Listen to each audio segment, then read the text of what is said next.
Comedian whose audition was a triumph. The audience gave him a standing ovation. And Amanda gave him her golden buzzer. It's Daliso Chaponda. I'm Daliso Chaponda. I'm 37. I'm a Malawian stand-up comedian, and I live in Manchester. So I started doing stand-up comedy in Canada. I was studying computer programming, so I've come a quite sharp left turn. I left Canada. I tried it in South Africa. I wasn't very good, and then I moved to Manchester. I travel all the time. I mean, I've spent a lot of years doing the circuit, doing little pubs, doing slightly bigger theaters. I would like to tour giant rooms, screaming, fans, and just always have an audience for my jokes. Sometimes I think I don't appreciate myself. When I got the Golden Buzzer, it was the last thing I expected. I was so happy.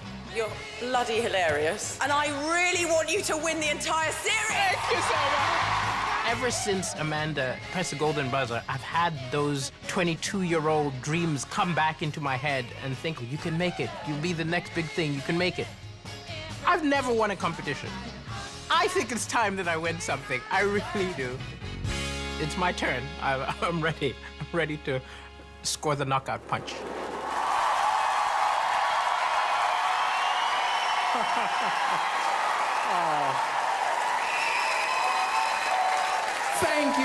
Thank you for that welcome, and thank you, Amanda, for pushing that buzzer.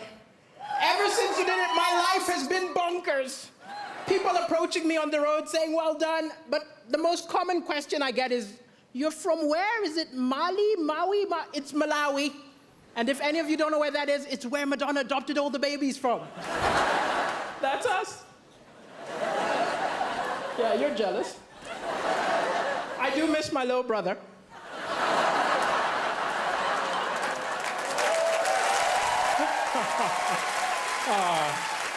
And Angelina took my sister, so. And I've been in the UK a while. I was tricked into moving here. I was tricked because I was watching television and I saw an angry guy came on television and he said, oh, these immigrants take all the good jobs, all the good women. I was like, wow, that's what I'm looking for.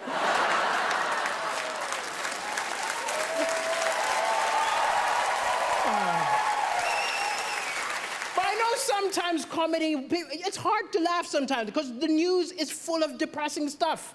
But I think the thing is, it's misleading because amazing things happen every day, little acts of kindness, but they don't report it. They put it on page 10, they open with the doom and gloom. If the BBC News was a mate of yours, you'd never go over. Look, I'm not going to that depressing barbecue. I'm gonna hang out with Cartoon Network. But it's an amazing time to be alive. People say stuff like, I miss the good old days. The good old days were terrible. We've got amazing stuff. We've got Wi-Fi. Yeah. We've got rights.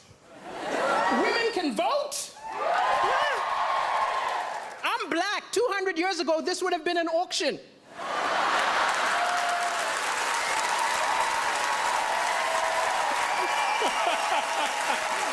We've come a long way, that's all I'm saying. But even with the doom and gloom, the Malawian press is a lot worse than your press here. I'll tell you. Like, I did the first ever comedy show in Malawi, which isn't an accomplishment. I'm the only stand-up comedian, right? And I called the local press and said, send a reporter. The editor said, why don't you write the review yourself? Huh? You give me some money, I will say we wrote it. I was disgusted by the total lack of integrity in the Malawian press. But wow, that was the best review I ever got. 7 stars! He's a genius! The African Michael McIntyre! But it's crazy I'm on television right now because my ex always felt I wasn't ambitious enough. She always used to be like, you're a comedian, come on, be more ambitious. I said, hey, I'm happy. She said, you're not happy. I said, I think I'm happy. She said, no, be more ambitious. I did not sign up for somebody who's going nowhere. I snapped. I told her, look, you knew I wasn't ambitious the day we met. Of all the women in the bar, I approached you.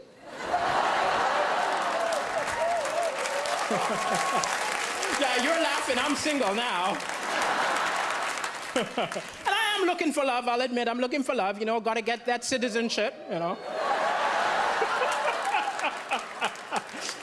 But it's hard to date on a budget. I remember going for a date and the woman made a lot more money than me, which isn't a problem. We're in the 21st century, but I was ashamed. I remember the waiter came up, assumed I was going to pay. Put the bill in front of me, I had to go, I'll get the next one. I felt so pathetic watching her pay. I wanted so badly to be part of the transaction. So I just took the change. I don't understand the British. I saw a beautiful British woman looking at a mirror upset. I said, what's going on? She said, can't you see? It's a fat mirror. I was like, what do you mean the mirror's fat? She said, this mirror makes me look fatter than I really am. I said, wow, I think my eyes have the same problem.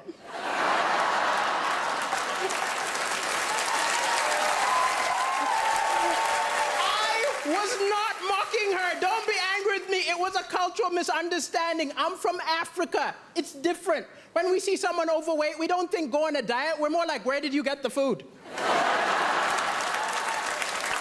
I think we gotta follow her home.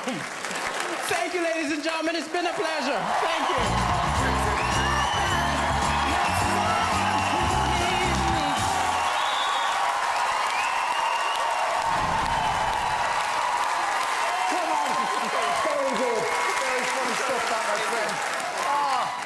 Amanda, are you proud? Oh, Daliso, I love you. I'm so thrilled. I have to say, I think that's even better than the first time we saw you. What I love about you,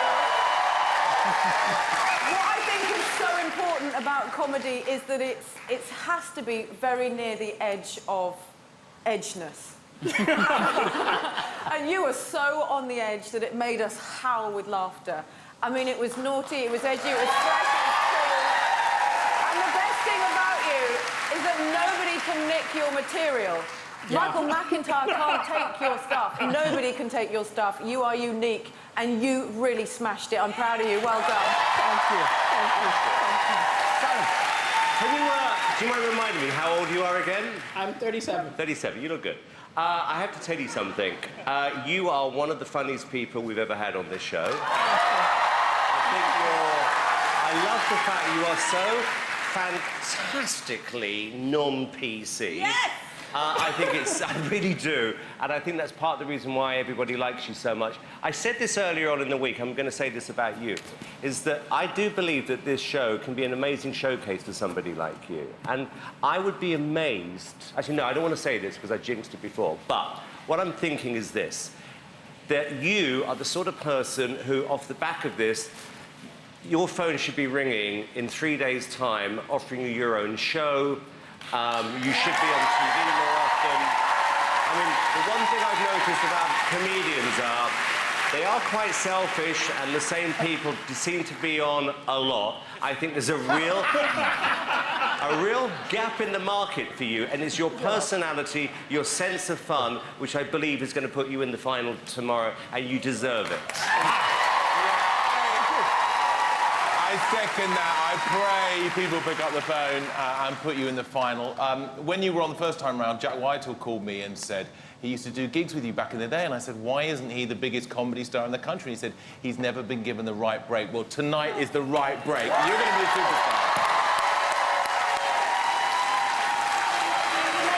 Uncomfortable topics funny, and you made us ugly laugh. Like, no woman wants to do that. We were howling. You're brilliant. Well done, Daliso. Thank you, judges.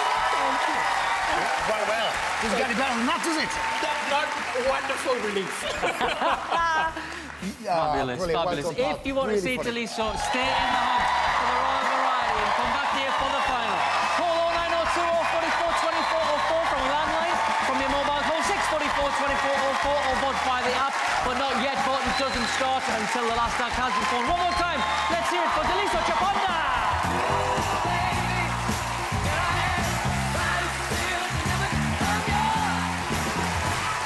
Ah, very funny. Very good indeed. Good. Now, our next act delivered one of the most emotional